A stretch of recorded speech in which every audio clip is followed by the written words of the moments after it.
Got it. Okay. I have to approve that you're recording. That's funny.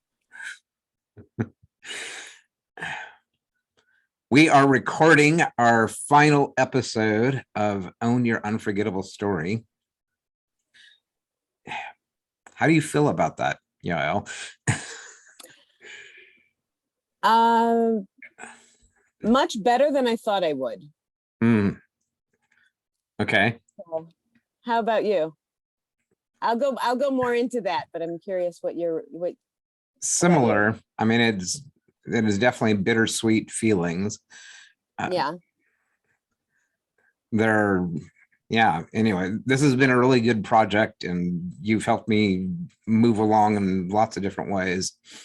Just co-creating this podcast, both developing it as far as concept and then recording however many episodes we actually recorded. And Right. now as we kind of move off into different directions, it's, like I said, bittersweet. I agree. I feel the same way. I feel like, well, like during our normal scheduled meeting times nowadays, I find myself checking the time going, oh, wait, no, never mind. Okay. Don't I normally have something right now? Right. Yeah, I'm supposed to be doing something right now. So I do catch myself doing that. But I think that I really feel like literally since the time that we made the decision to let this go, I feel like things were already kind of going off we were already kind of going off in our own directions. Or I think that was the thing, is we were going off in our own directions and the podcast was kind of spreading us thin at that point. And I think that's why we came to the decision that we did. Yeah. Because other things were taking a higher priority. And as it works out, as they should, because things are really moving since then for both of us. Yes, including this. Yeah.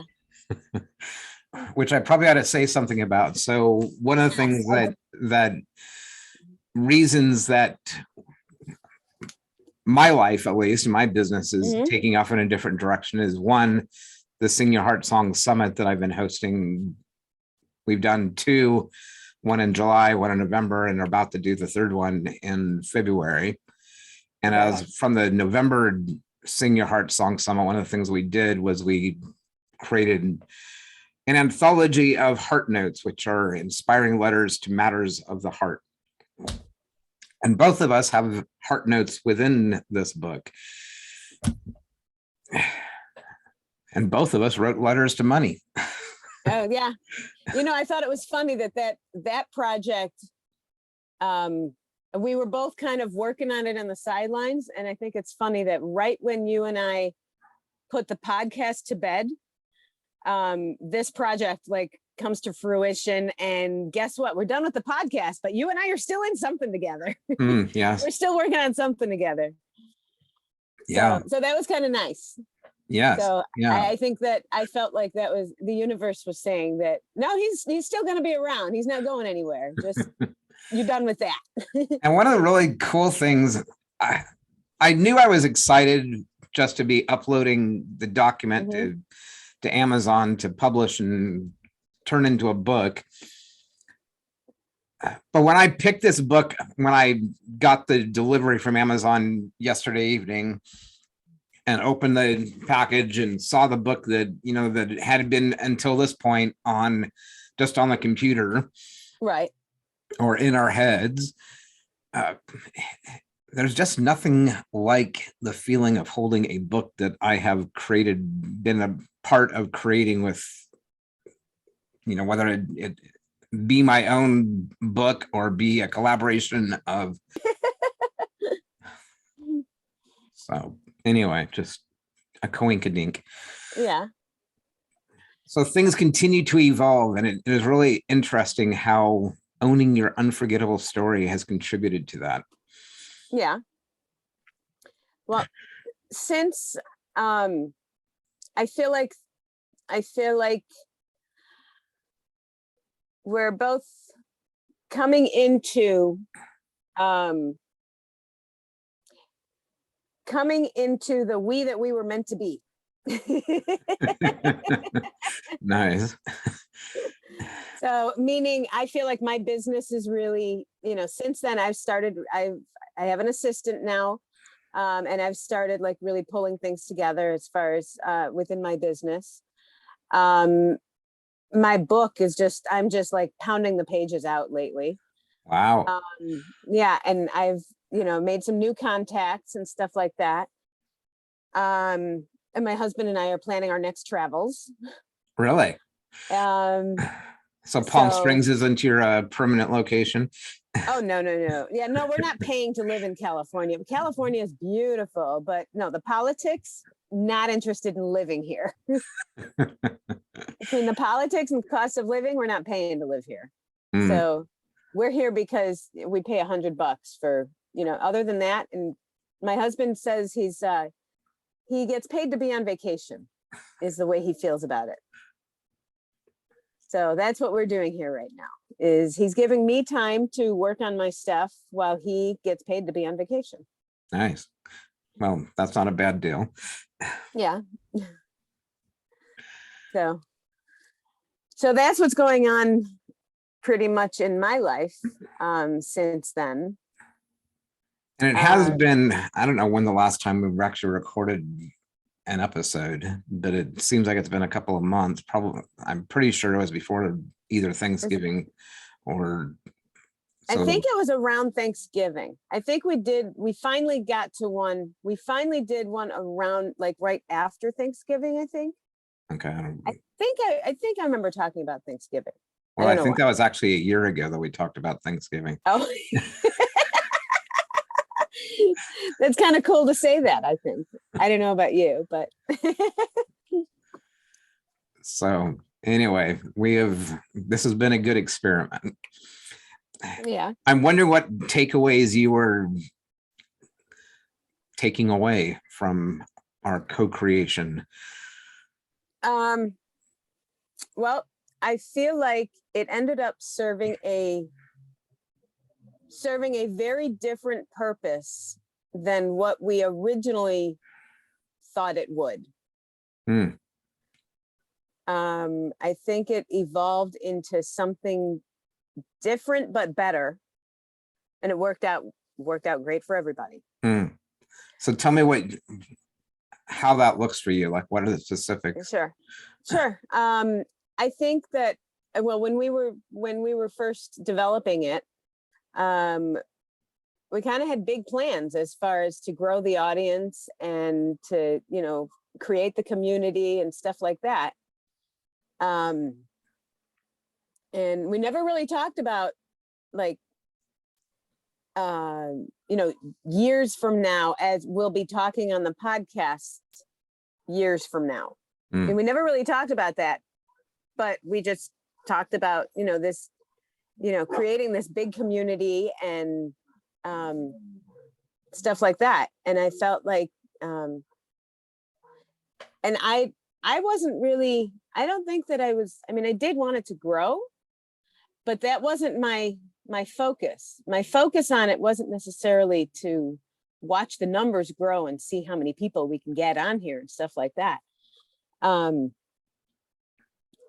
was enjoying watching us learning. Like watching the, what we talk about, the reactions we get, as we post it, what kind of reactions do we get? How many people comment? Basically kind of figuring out, that's what I do. I figure out the impact that I make in the world around me. And that's what I help other people do, is the impact that you make in the world around you, or even in your world. As a coach, I help you discover the impact you make in your own world. So as a coach, that's what I do. Sure. But just in my own head, you know, what I do is I help you figure out, you know, what, you know, when you're feeling off kilter and you're crabby and you don't realize it, some things you say, not you personally. I'm just saying in general. Kind of the This is an universal you. example. Yeah. Right. An example is when you're crabby and you don't realize it, and sometimes the things you say, you don't realize how they're coming out of your mouth. You know, and you're not making the impact you want to make. Mm-hmm. You're really probably pissing someone off instead of trying to get the point across that you're trying to get across. And the only difference is the vibrational difference. And that's what I do is I teach people how to line up better vibrationally so that people can understand you the way you want to be understood. And so you can understand what the hell's going on around you, because half the time it doesn't make any sense. Sure. So anyway, that's my blah blah. Go ahead. Your turn. You've made a noun out of it. Your blah blah. That's my, yes. Interesting. I've never done that before. That was not a conscious creation just now. Well, the thing that I am walking away with is that has made a significant impact on how I think about story, how I think about business, how I think about my life, is the series that we did around the different roles in the story theater. The director, the playwright, the performer, the promoter, and the producer. So that now on a weekly basis, well, yeah, it's all structured on a weekly basis, but it's also each of those roles has a different day of the week that I focus on that. Oh, that's cool. So you've incorporated that whole scenario that whole picture that we painted. You've incorporated that whole scenario into your life. Right. Yeah. Into who you are. That's cool. And just kind of realizing, you know, what is the impact that I'm having as a director? What is the impact I'm having as a playwright? Because if we are the creators, and I believe that we are the authors and the choreographers of our own story, right? Then that story, there are different roles in that story, and the story that we're creating of our life. Where I'm at with I'm not roles. Wait, I lost you for a sec. Yeah, you were frozen a little bit. So what I was saying is that each of those roles has a different world view, right? Yeah. The director has if you had the world in your hands, the director would take one perspective of it, the performer would take a different perspective of it, the producer would take a different perspective. And what I want to do with that now is do kind of a user story where, so that I can see, well, what are the things that I need to do in order to create ultimately the story that collectively, right, so that we can be the we that we want to be. I like it. So I think that I have to say that one of the other huge things that I take away from this whole experience is all the stuff that we talked about, all the stuff that as we were teaching, oh my God, everything I learned. As we were teaching how to develop your own story, I was, I guess, taking notes, you know, and I was developing my own story. And I find myself using it as a literal writing exercise, you know, as a journal prompt, as far as how I'm telling my story now, how I'm telling my story now. And then as I write it, I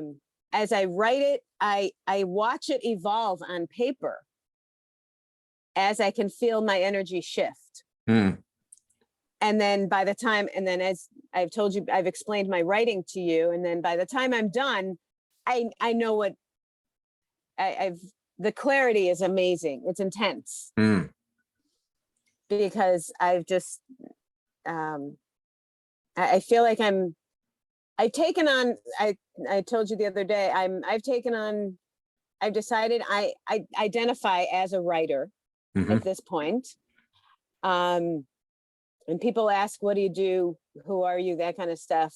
I used to say I'm a life coach, and I still am a life coach, but at this point, I think I identify more as a writer than anything else.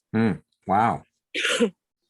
And I still am a life coach. I still, have clients to work with, and I love working with my clients.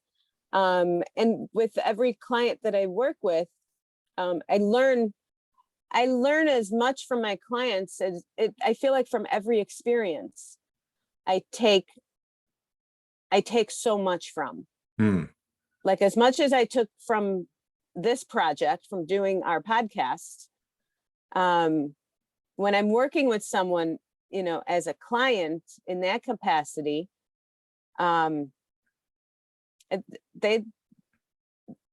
they're getting them from point A to point B. That's my project that I'm working on at the time. Yeah.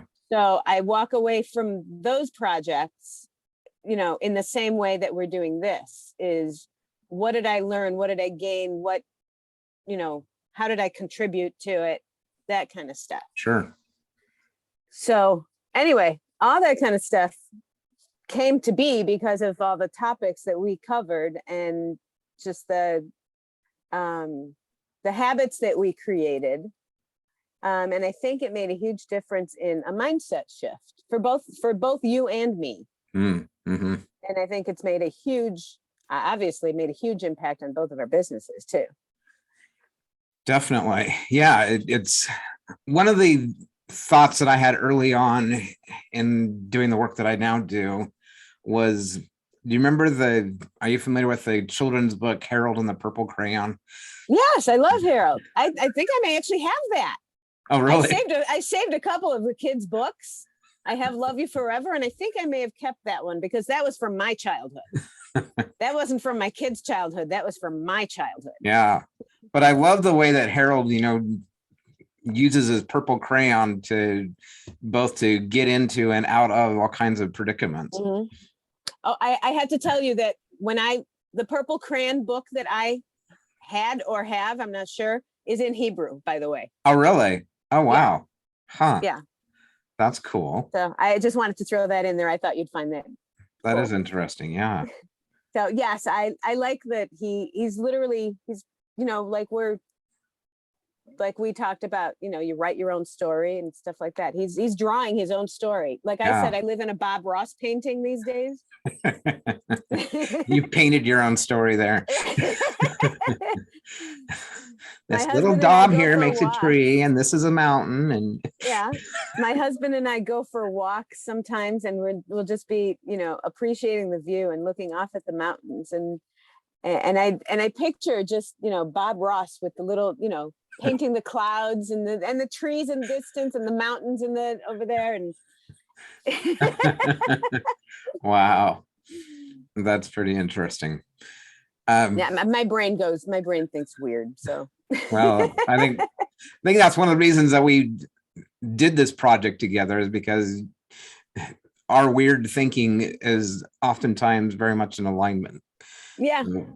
So what the poem that I'm currently working on is Untitled, but it's about the turn of the calendar and just how the turning the calendar is like crafting my life, right?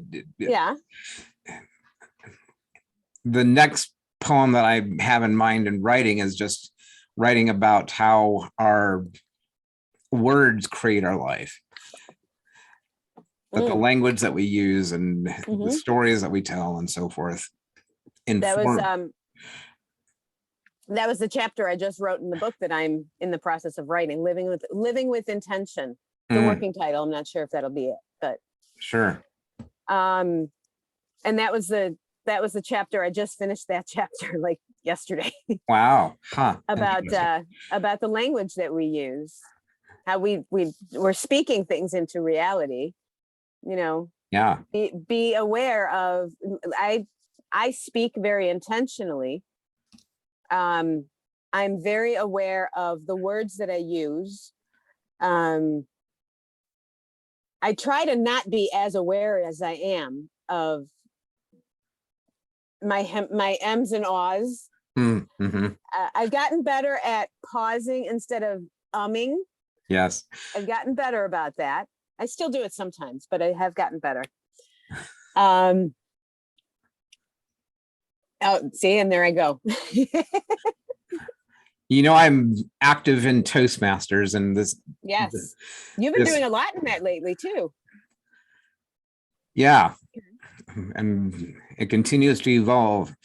Yeah. One of the things that I know is that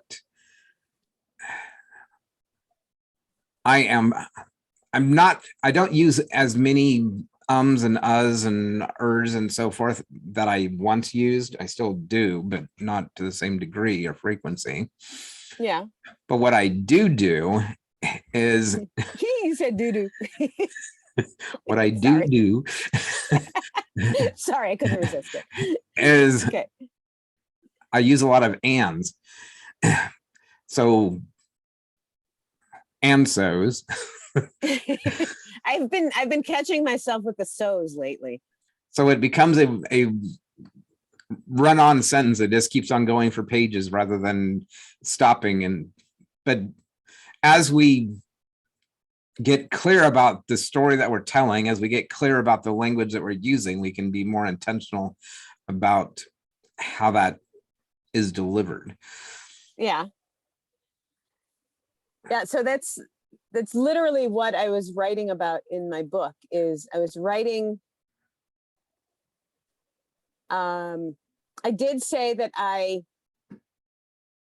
consider myself, that I first and foremost, I'm a writer.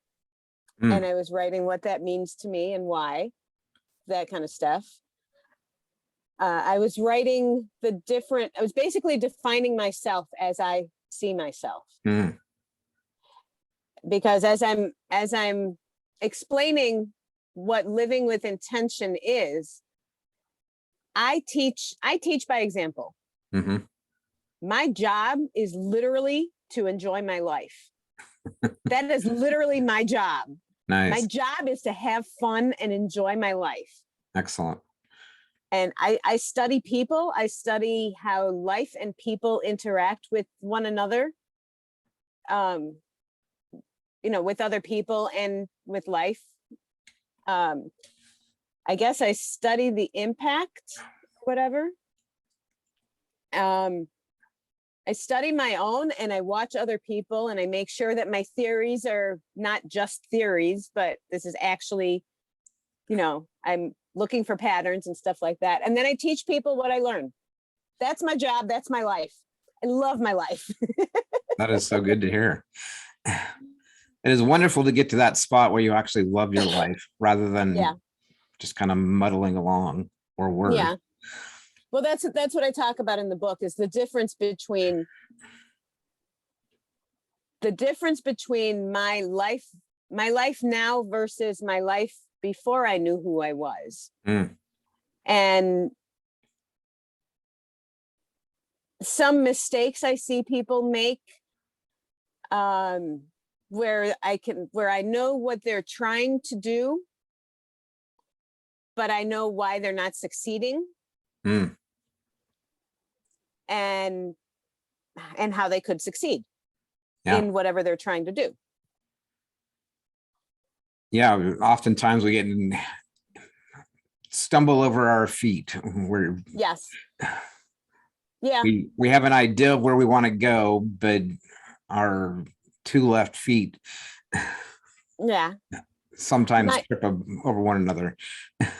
So the metaphor the most recent metaphor that I've come up with, so because I seem to be really big on metaphors. So the most recent metaphor that I think that you and I talked about before, actually, is driving a car.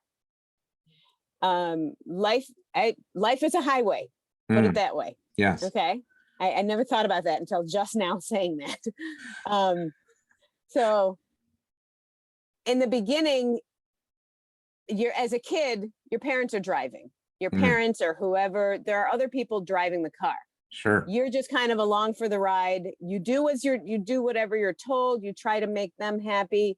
You figure out how to co-create as a kid. But as a Mhm. kid, you don't really have much power, or you don't know that anyway, Right. because parents are telling you have to listen to them. Hmm. So as you grow up and you step into your own, but by now you're already programmed into, you're still a passenger. It's just a matter of who's driving. Mm. Is your boss driving you?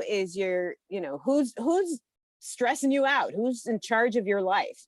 Who's telling you how to spend your time? Who's telling you how to spend your money? Who's telling you, what to do with every step, when you wake up, all that kind of stuff. Is it your boss? Is it society? Is it the media? Is it the government? Is it your doctors, with it, because of a diagnosis, whatever? Who's defining who you are? Hmm. Anyway, eventually, you figure out that you do have some power. As you start to notice your own journey, you recognize that you do have some power. You may even end up in the driver's seat. But the problem is right now you're kind of swerving all over the road. You got a hold of those keys. Now you're an obnoxious 16-year-old who stole your parents' car. Your parents had a plan for you. Your parents said you're going to be a doctor. They had a plan for you. And you stole the keys and you said, no, I'm going to do this instead. Mm. But right now you're swerving all over the road. You have no idea what you're doing.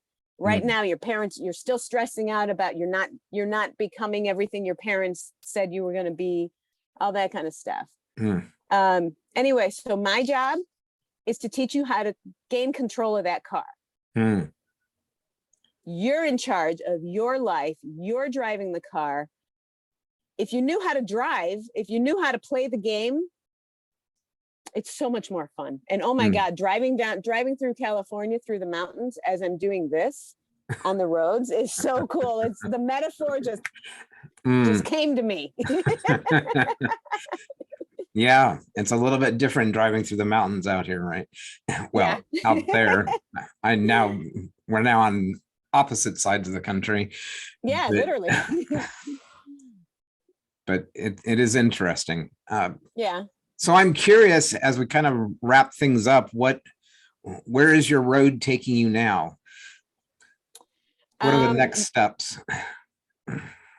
Well, like I said, I'm feeling very focused on my writing, and with my new assistant, since I just started with a new assistant, I just building my business. I do have, I've got room for some more clients, so I'm working on that. So we've got stuff going. We've got stuff in the works. I'm, getting my new website now that I've taken on, I've rebranded myself as the Universe Whisperer. Right. So is that your domain name? What is? Yeah, actually it's the universewhisperer.me. .me. Okay. Yes. Yeah. I think .com wasn't available or something like that. Sure. That doesn't surprise me. Yeah. But I have .me happens to be, I happen to have, that says me right there. Oh, really? I did not know that. Huh. Those are my son Michael's initials. It's Michael Ellsworth. Okay. So it's not just me, it's Michael Ellsworth as well. Right. Well, that has kind of, the word me, also the world I see begins with me. Mm-hmm. It begins with me. It begins with, if you're the one reading the poem, me is you. Sure. Yep. Me is Michael. So me, for me, it's one of those words that has just amazing energy for me. That's really cool. Excellent. So it's the universewhisperer.me. Okay. It should be up and launched right now. It just says under construction. Mm-hmm. It should be open and I want to have it launched probably by the end of next week. Really? Wow. That's exciting. Yeah. That's cool. So the thing that is next for me on my journey, one is to do the editing that we need to do on this in order for it to be what we want it to be. Mm-hmm. The second thing is we've got the next summit coming up in just a little over a month. Mm-hmm. And we're starting to put together some workshops around that so people can get ready to be summit ready themselves as participants on Cool. that. And we're just kind of rolling out a bunch of things. I should also mention that we have a weekly gathering, the Share Your Light gathering that happens on Tuesday after, well, my Tuesday afternoon, Pacific time, it would be Tuesday morning. But it's just a way for people to come together and share what they're working on and get support so that they can move forward with what they're doing. So if people wanted to get in on that, where do they go? What they do? Is that a Facebook thing or? No, it's a Zoom meeting, like kind of like and they just go into my website is giftsindtogold.com/share-your-light, and that will take your light. Yeah. So let let's see. giftsindtogold.com / share your light with hyphens in between, right? Correct. Yes. Okay. Got it. So is that free? It is free. Oh, okay. Cool. Even better. So it's just a place to gather and to share your light and to get support so that your light keeps burning brightly. Okay. I didn't know if it was, a paid group that you're in or something. Nope. This is just a free gathering. Yeah. So everybody's welcome, especially coaches, authors, speakers, those people who are sharing their light through expression of some sort. So, cool. Yeah. All right. So that brings us to the end of Own Your Unforgettable Story. Now go out and own your unforgettable story. Bring it into your own life and create the life that you want to be living.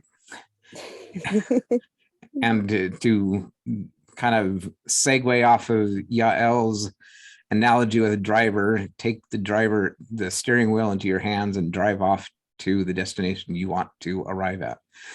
Yep. Start heading in that direction. Yes. All right. And you can find us both online, and we look forward to continuing the conversation, both together, Yael and myself, as well as with you, our listening audience. Until then, be the bright light in someone's dark night. Ta-ta.